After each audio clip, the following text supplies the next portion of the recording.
स्वामी जी, हमने जब लॉन्च की तो हमें कहा गया आप पत्रकार हो, आप अपनी मीडिया कंपनी, अपनी न्यूज़ चैनल, अपने पत्रकारिता में सीमित रहिए। और मैं हमेशा कहता हूं पत्रकारिता कभी सीमित नहीं हो सकती, ऐसी सोच ही गलत है। सीमाओं में किसी चीज को नहीं बांधना चाहिए, मगर आपको भी बांधने की कोशिश हुई है। और मैं न्यूज़ पॉइंट को लेते हुए पहला सवाल आपसे पूछना चाहता हूं।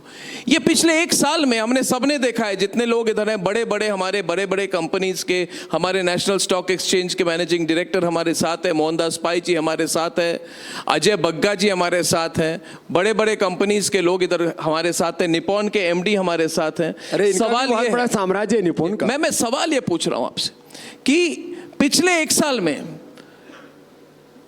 किस तरह के ऊपर नीचे क्या क्या हुए, कैसे पड़ाव हुए? क्या आपको कभी सेल्फ डाउट हुआ?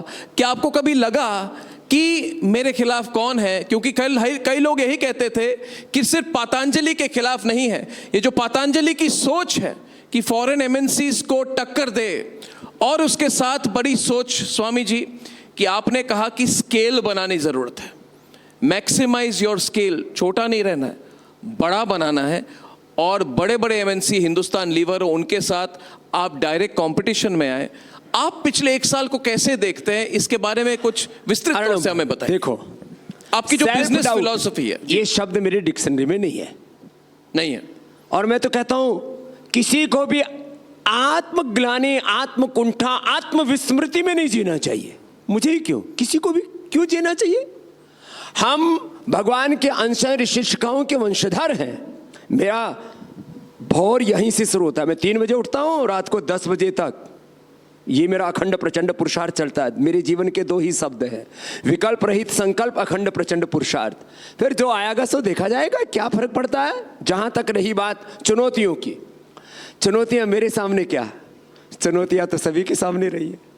रूलिंग पार्टी के सामने अलग तरह की चुनौतियां रही, अपोजिशन के सामने अलग तरह की चुनौतियां रही, और अभी भी ये चुनौतियां कभी खत्म नहीं होंगी। और जहां चुनौतियां खत्म हो जाएं, वहां जीवन का मतलब क्या रह जाएगा? यह पूरा अस्तित्व ही चुनौतियों से भरा हुआ है।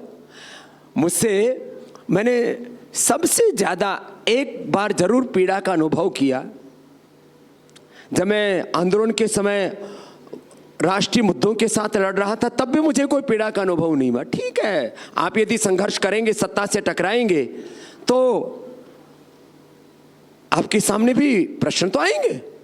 लेकिन सुप्रीम कोर्ट में मुझे घसीटा गया, तो मैंने कहा भाई, हमारे जितने भी ये 20-20, 30-30, 50-50 लाख की जो फीस लेते हैं एडवोकेट्स, वो भी कहते आप कुछ बोलना मत। मैंने कहा भाई मैं बोलूंगा तो जरूर, क्यों भाई, मैं कोई अपराधी हूं? मैंने वहां कहा कि फिर वो बात नहीं बनी, तो मैंने एक दूसरे एंगल से, अब वो नाम नहीं लूंगा, मैंने उसको कहा कि भाई जज साहिबा को बोलो मुझे बोलने का अवसर जरूर दे। उन्होंने कहा कि आपको कुछ कहना है? मैंने कहा हाँ कहना है। बोले आपने काम तो बहुत अच्छा किया। मैंने कहा गलत क्या किया वो बता दो। पूरी दुनिया में अभी तक आयुर्वेद के बारे में बोला जाता है, उनके पास research and evidence based medicine नहीं है। हमने 100 से ज्यादा research and evidence based medicine वो बना दी जो अब तक काम WHO और पूरा वर्ल्ड का मेडिकल सिस्टम नहीं कर सका, वो हमने करके दिखाया। लीवर के, किडनी के, पेनक्रियाज के, लंग के, थायराइड के, हार्ट के, ब्रेन के, आंखों के, कानों के, स्किन के, बोन्स के सेल्स को रिजुविनेट किया जा सकता है। और हमने लाखों लोगों को लीवर किडनी ट्रांसप्लांट से बचाया। यदि डायबिटीज के लिए इंसुलिन बनाने वालों को नोबेल पुरस्कार दिया जा सकता है, तो हमने डॉक्टर्स के और साइंटिस्टों की इंसुलिन छुड़वाई है। यह हमने काम किया। तो हमने कहा, फिर बोले ये काम तो अच्छा है, लेकिन आपने ना वो एक drug and magic remedy act आता है।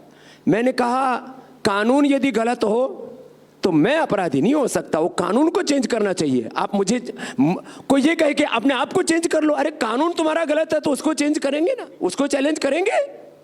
स्वामी रामदेव को कोई गिलानी नहीं है। जन्म से लेकर के आज तक स्वामी रामदेव ने कोई इनएथिकल, इमोरल काम नहीं किया है, और यही मेरे आत्मबल का कारण है।